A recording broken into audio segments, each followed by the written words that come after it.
Your brain is divided into two halves, positive and negative, good and evil. It don't function on nothing else. Ain't no neutral ground in your brain. It's either positive and good or negative and evil.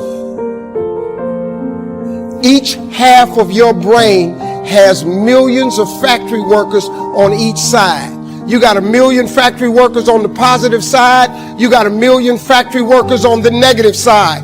At the forefront of each one of those factories in your brain is a foreman. You got foreman positive and you got foreman negative. You are in charge. You're the boss of the factory.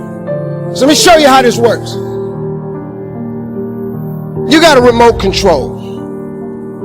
You go to your house tonight and you press that power button and you press it. You expect TV to come on. Listen to me. You press the power button, you expect the TV to come on. If you want to watch HBO and HBO is channel 300 and you press 300 and then you press select, what do you expect to come on that TV? And what comes on that TV? Okay, you follow me now. They got this concept from the Bible because God said a man is as he thinketh. And since he created all of us in his image, guess what? We are how we think. If God said, let there be light, it was light. If he parted the waters from the land, it was done so. He gives you the same power to produce. You can't make a world, but you can make your own world. So now, since your brain is in two halves, let me show you how this works.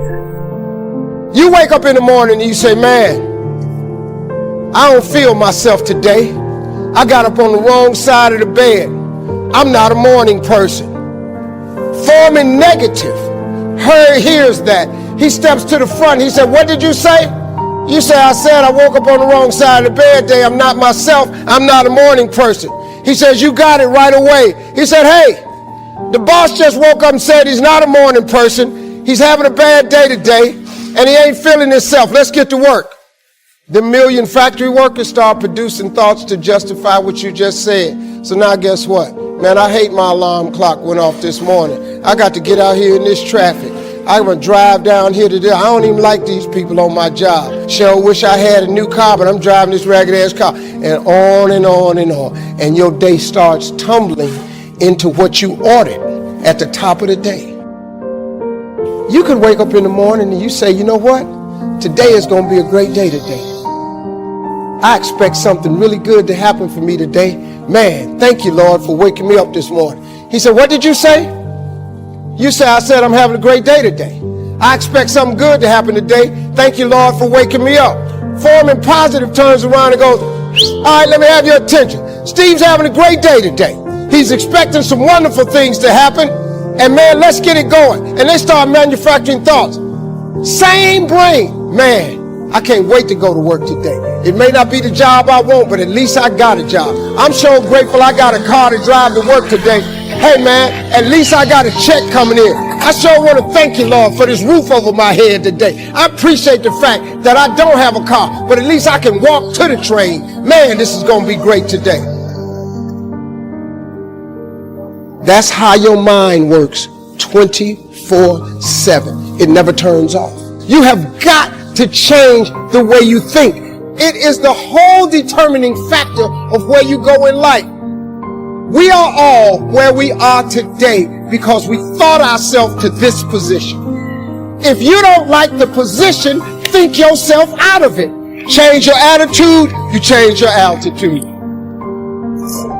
When you have an idea, when something comes into your imagination, that's not just your imagination. God places everything he has for you in your imagination. Albert Einstein said, imagination is everything. It's the preview to life's coming attractions. So when you have something in your imagination, it ain't hocus pocus. It's actually a preview of a coming attraction that God has for you. He places everything he has for you in your imagination. So if you've been dreaming of your own business, it's because that's what he got for you. If you've been dreaming of a summer home, it's because that's what he got for you. If If you keep dreaming of a brand new car instead of a used car, it's because that's what he got for you. He places everything he has for you in your imagination. Imagination is everything. It's the preview to life's coming attractions. Everything in your imagination is God showing you in your mind something he has for you. You can't tell it to everybody. You know why you can't tell it to everybody? Because if you want to kill a big dream, tell it to a small-minded person. God has shown you some amazing stuff in your life that you thought was brilliant. Then you took it to your friends in your family, and you shared it with them, and they shot it down. You know why they shot it down? Because they couldn't see it. You know why they couldn't see it? Because God didn't show it to them. He showed it to you. Your imagination is real, man. So when I imagine stuff, I act on it. Because he must want me to have it, or else he wouldn't have showed it to me. And then to quit worrying about how to get it done. The how-to is none of your business. God in the blessed business, man.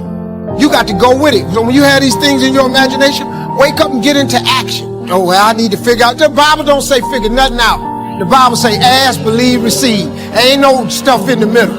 Now, you got to be willing to work, but he don't require you to figure it out. The how-to is none of your business. That's all you got to know.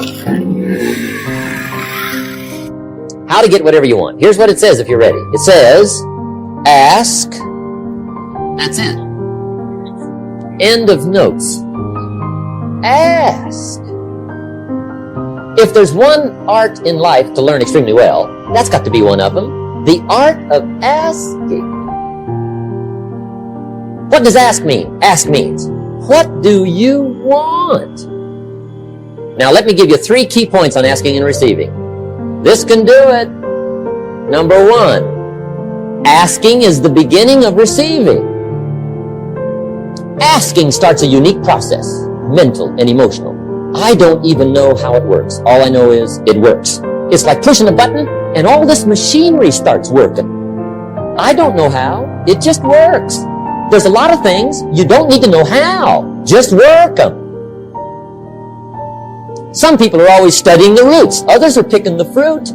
I mean, it depends on what end of it you want in on. Asking is the beginning of receiving, so start the process. Here's number 2. Receiving is not the problem. Receiving is automatic. Now, if that's true, receiving is not the problem, what's the problem? Failure to ask might be one of your major problems. I don't know. Check it out. The guy says, oh, now I see it. I got up last year and hit it every day, but there's not a scrap of paper with my goals.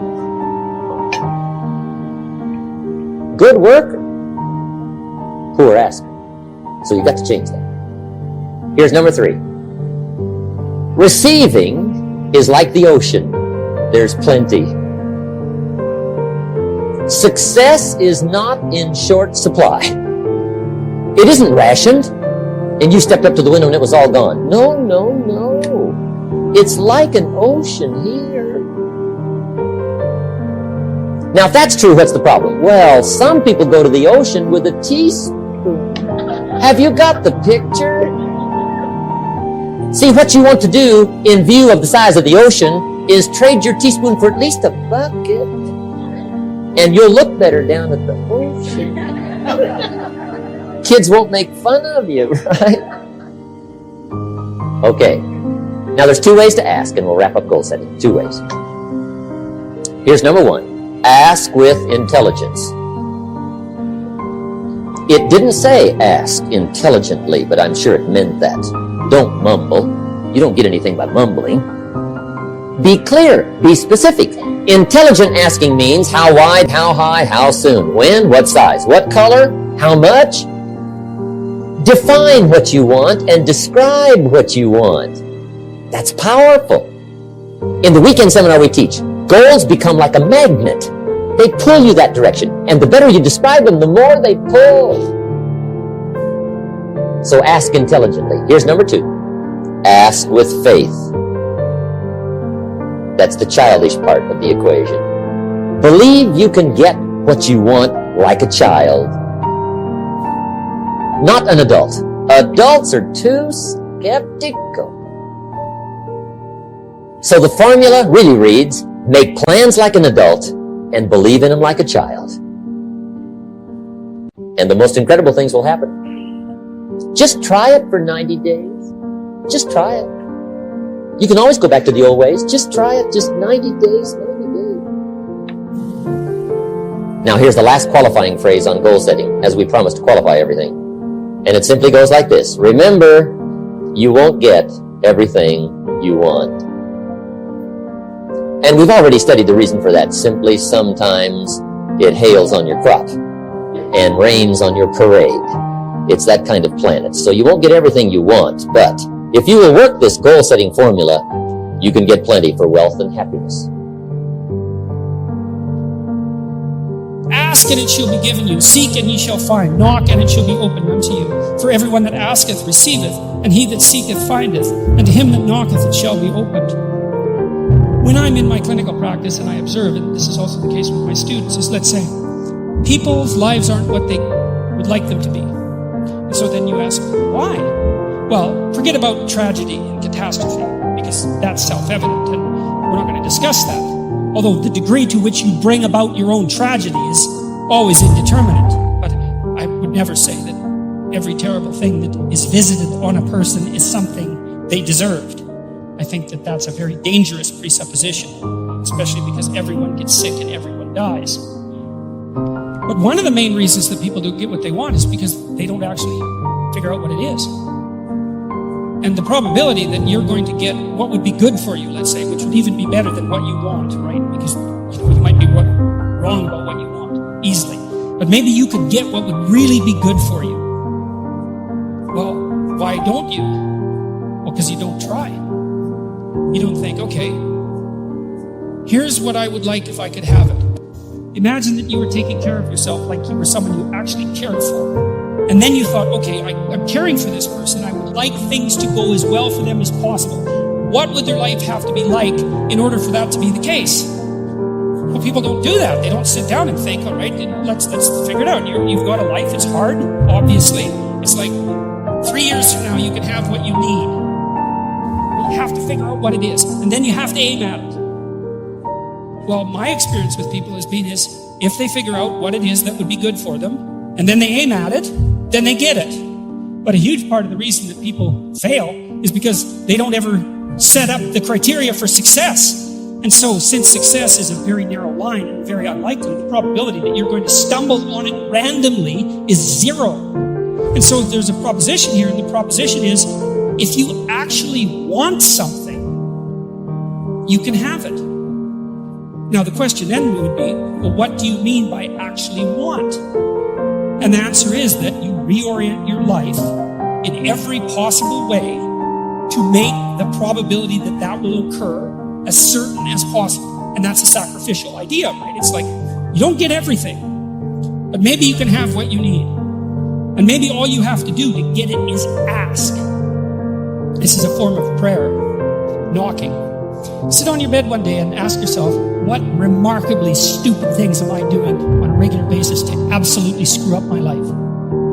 And if you actually ask that question, but you have to want to know the answer, right? Because that's actually what asking the question means. It doesn't mean just mouthing the words. It means you have to decide that you want to know. You'll figure that's out so fast it'll make your hair curl. Whatever your conscience is. But it's something that you can consult. It's like the Socratic daemon. Socrates said that the thing that made him different than everyone else in Greece was that he consulted his daemon, his genius. He asked himself how it was that he should conduct himself in the world, and then he did that, whatever it was. He didn't try to force a solution, He didn't try to force a solution selfishly. He asked, I'm going to manifest myself in the best possible manner in the world. I would like to do that. What would that be? Well, you're perfectly capable of thinking. God only knows how. You're perfectly capable of immense feats of imagination and dream and fantasies. God only knows how you do all of that. What would happen if you consulted yourself about the best possible outcome for you?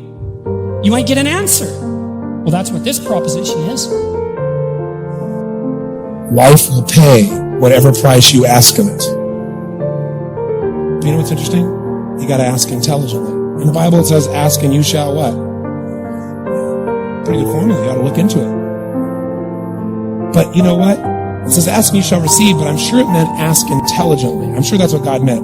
I'm sure he didn't mean bitch and you will receive. Whine and you will receive. I don't think that was the instruction. Now, if you're going to ask intelligently, there might be 5 elements of that. Number 1, you'd have to ask specifically, wouldn't you? You wouldn't ask in a general way. People do that all the time. They go, I want more money. Fine, here's $1. Get out of here. Very often, you're getting what you're asking for. You're just not aware of how general you're asking. Clarity is power. The more clear you are about exactly what it is you want, the more your brain knows how to get there. Your brain, when you condition it, knows exactly what to go for, and it'll find a way to get there. Did you ever buy a certain outfit or a certain car and suddenly see that car outfit everywhere? How many of you had that experience? Say, aye. How come that car outfit's everywhere? It always was everywhere, but now you notice it. And the reason is because there's a part of your brain called the reticular activating system, the RAS. That part of your brain determines what you notice and what you don't notice. Your brain spends most of its time trying to make sure you don't notice because you'll go crazy if you notice everything. But when you decide what's most important to you, your brain goes after it.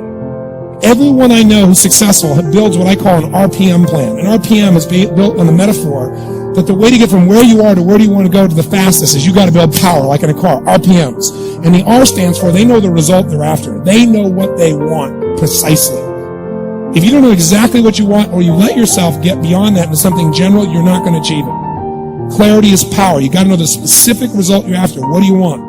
If you can't answer that question right now in your personal life, in your body, in your relationships, in your finances, in your spirituality, then you're not going to be as fulfilled as you want to be. The second part of it, you got to know P, why you're doing it. Because you know what? You may get a big goal as soon as I want to make $1 billion. I want to bring peace to the earth. Why? Because as soon as you come up with a goal, all the obstacles show up.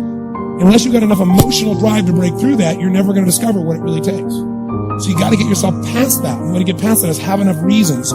Reasons come first, answers come second. To ask intelligently, you got to ask specifically. To ask intelligently, you got to know why you want it, have enough drive to make it happen, enough juice to make it happen. If you don't have enough reasons, you will not make it happen. And the M is, what is your massive action plan? What is going to get you to actually fall through? Because the first plan's not going to work and the second plan's going to work, so you better have enough plans. If the first 2 don't work, you still got something else. Otherwise, you're going to be having excuses why it didn't work. So asking intelligently requires that. Ask specifically for what you want. Don't beat around the bush. Be precise. Who, when, where, how, what do you want? Specifically, define it. Be precise. The more precise you are, the more you empower your own brain to assist you with the resources you'll need to manifest that result that you desire, as well as you'll be able to communicate to other people what your wants are. They'll be able to help you more effectively. So number 1, you must ask specifically. Number 2, you must ask someone who can help you. When I first got taught about asking, nobody told me this one. You got to ask somebody who will help you, who has the ability to help you. A lot of people want to, but they don't have the ability. So you say, oh, I asked and I didn't receive. If you didn't ask intelligent, you got to ask someone who has the ability to help you. For example, if you have terrible personal relationships, would you go to somebody else who has terrible personal relationships and say, hey, teach me what I can do to change my relationships? Doesn't make any sense, does it? And then you asked and it didn't work because you didn't ask intelligently. Would you go to somebody who makes $30,000 a year and say, loan me $3 million, will you? You're going to go, $3 million what? You got to go to somebody who has the ability to help, okay? Here's the third key.